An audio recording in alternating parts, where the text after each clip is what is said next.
Assalamualaikum warahmatullahi wabarakatuh.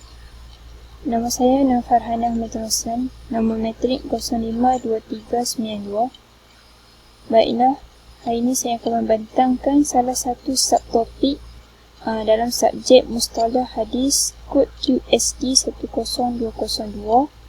Ta'rifatun Awliyatun, yang bermaksud definisi asas. Okey, kita pergi kepada slide yang pertama, iaitu yang pertama ilmu al-mustalah. Ilmu mustalah, ilmu tentang prinsip-prinsip dan kaedah untuk mengetahui keadaan sanad dan matan dari segi penerimaan dan penolakan.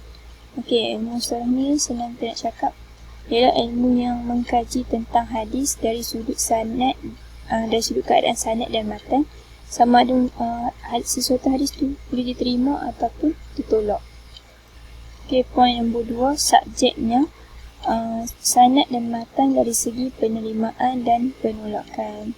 Maksudnya dia mengkaji daripada segi keadaan sanad dan matan untuk penerimaan dan penolakan. Okey, yang ketiga, faedahnya membezakan di antara hadis yang sahih daripada hadis yang bermasalah. Okay, manfaatnya daripada ilmu mustalah ni, dapatlah kita membezakan yang mana satu hadis sahih dan mana satu hadis yang bermasalah. Poin yang keempat, al-hadis. Okay, al-hadis dari segi sudut bahasa yang baru, hadis merupakan kata jamaknya yang dibuat dengan tidak mengikut kaedah qiyas. Okey, dari segi istilah pula, perkara yang disandarkan kepada Rasulullah SAW dalam bentuk ucapan, perbuatan, pengakuan dan sifat. Okey, maksudnya hadis ni ialah perkara yang dinisbahkan kepada Nabi Muhammad SAW dalam bentuk ucapan baginda ataupun perbuatan baginda, pengakuan atau sifat. Seterusnya, poin yang kelima, al-akhbar. Dari segi bahasa bermaksud berita, jamaknya akhbar. Dari segi istilah ada 3 pendapat. Yang pertama, ia adalah sinonim dengan al-hadis dari segi istilah. Okay, kalau kita tengok dari istilah hadis tadi, dari segi bahasa bermaksud baharu, manakala al-khabar bermaksud berita. Okay. Yang kedua, antonim dengan al-hadis, iaitu al-hadis ialah perkara yang datang daripada Rasulullah SAW, manakala al-khabar datang daripada orang lain. Okay, yang seterusnya, lebih umum daripada hadis, iaitu al-hadis sesuatu yang berpunca daripada Rasulullah SAW, sedangkan al-khabar berpunca daripada Rasulullah SAW dan juga orang lain. Okay, poin nombor 6, al-ata. Dari sudut bahasa bererti baki sesuatu benda, manakala dari segi istilahnya ada 2 pendapat. Yang pertamanya, sinonim bagi al-hadis. Okay, ini sama juga dengan yang tadi al-khabar, yang mana sinonim juga dengan al-hadis, maksudnya dari segi bahasa mempunyai makna yang sama juga. Seterusnya, antonim bagi al-hadis iaitu al-khabar, iaitu sesuatu yang disandarkan kepada sahabat dan tabi'in, sama ada ucapan ataupun perbuatan.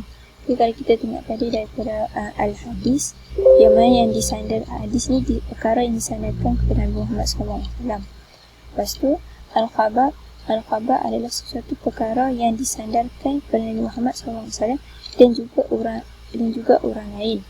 Okey, lepas tu al-ata ni perkara yang disandarkan kepada sahabat dan tabi'in, sama ada dari ucapan ataupun perbuatan. Okey, seterusnya poin yang ke-7, al-isnad. Al-isnad mempunyai 2 pengertian, iaitu pertama, menyandarkan hadis kepada pengucapnya dengan secara bersanad. Yang kedua, turutan perawi-perawi yang sampai kepada matan. Yang ke-8, Al-sanad dari segi bahasa bermaksud yang dipegang dinamakan begitu kerana hadis itu disandarkan kepada as-sanad dan berpegang kepadanya. Dari segi istilah bermaksud turutan jaluran perawi-perawi sehingga sampai kepada matan. Nombor 9. Al-matan.